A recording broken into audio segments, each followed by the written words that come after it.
बूढ़े मछुआरे ने हैरानी से देखा कि बर्फ के छेद से एक मानव चेहरा ऊपर उभर आया है।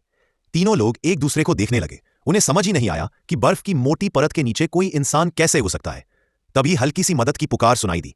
वे लोग घबराकर भागे और इलेक्ट्रिक आरी ले आए। 2 घंटे की लगातार मेहनत के बाद उन्होंने बर्फ को काटकर राज को बाहर निकाला, जो मुश्किल से जिंदा था। लंबे समय तक बर्फीले पानी में डूबे रहने से उसका शरीर लगभग जम चुका था, मगर सबकी सूझबूझ और तेजी से दी गई मदद ने उसकी जान बचा ली। इस घटना की शुरुआत 1 हफ्ते पहले हुई थी। राज, जो एक अनुभवी पुरातत्वविद आर्कियोलॉजिस्ट था, एक प्राचीन हैन राजवंश की कब्र की खुदाई के दौरान उसे एक युद्ध नायक के घोड़े की हड्डियों के पास एक खून राजकुमार की जेड पन्ने जैसी ताबीज मिली। यह देखकर वह चकित रह गया। इतिहास के 2 दुश्मन साम्राज्यों की निशानी एक ही जगह।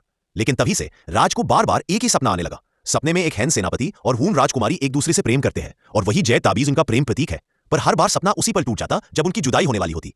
रहस्य सुलझाने के लिए राज ने एक गूढ़ साधु महासिद्ध से मुलाकात की। साधु ने ताबीज देखते ही चेहरा बदल लिया और बताया कि यह ताबीज कोई साधारण वस्तु नहीं, बल्कि हून पुरोहितों का शक्तिशाली मंत्र यंत्र है, जो जीवित और मृत आत्माओं के बीच संवाद स्थापित कर सकता है और धारक के दिल में छिपी सबसे गहरी इच्छा को प्रकट कर देता है।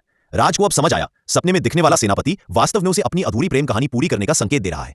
राज ने अपनी पुरातत्व टीम के साथ यात्रा शुरू की। सपनों में मिले सुरागों के आधार पर वे एक हजारों साल पुराने बर्फीले पहाड़ों तक पहुंचे। पर खोज के दौरान अचानक जमीन धंस गई और सभी लोग एक प्राकृतिक बर्फ की सुरंग से फिसलते हुए नीचे गिर पड़े। वो लोग भूमिगत गुफा में आ गिरे, जहां सामने था एक ऐसा नजारा जिसने सबको स्तब्ध कर दिया। वहां एक बर्फ से जमी प्राचीन वेदी ऑल्टर खड़ी थी, बिल्कुल वैसी ही जैसी इतिहास की किताबों में हूनों के देव पूजा स्थल के रूप में वर्णित थी। वेदी के अंदर जाकर सबने खोजबीन शुरू की, लेकिन कोई खास चीज नहीं मिली। तभी अचानक कुछ हथियारबंद लोग आ पहुंचे और उनका रास्ता रोक लिया। उनका नेता वही साधु था जिससे राज ने मदद मांगी थी। असल में यह पूरा एक जाल था।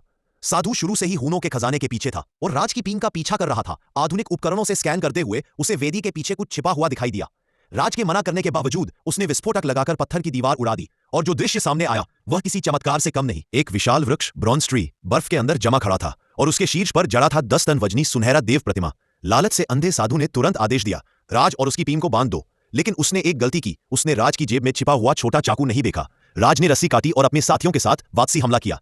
जब साधु को लगा कि वह हार जाएगा, उसने गुस्से में पहले से लगाए गए बमों को विस्फोटित कर दिया। धमाका इतना बड़ा था कि सुनहरी मूर्ति हवा में उछल गई और सीधे जाकर साधु पर गिर पड़ी, जिससे वह उसी पल मारा गया। राज ने उसे बचाने की कोशिश की, मगर खुद पास के बर्फीले गड्ढे में गिर गया। वही उसे झील के तल में खोया हुआ खजाना मिला, वही जो सदियों से दुनिया की नजरों से ओझल था। सौभाग्य से एक बूढ़े मछुआरे ने उसे वहां से बाहर निकाल लिया। बाद में राज ने सारे प्राचीन अवशेष सरकार को सौंप दिए और इस रोमांचक घटना को अपनी किताब में दर्ज कर लिया, ताकि आने वाली पीढ़ियां इस हिमकंद के रहस्य को जान सके।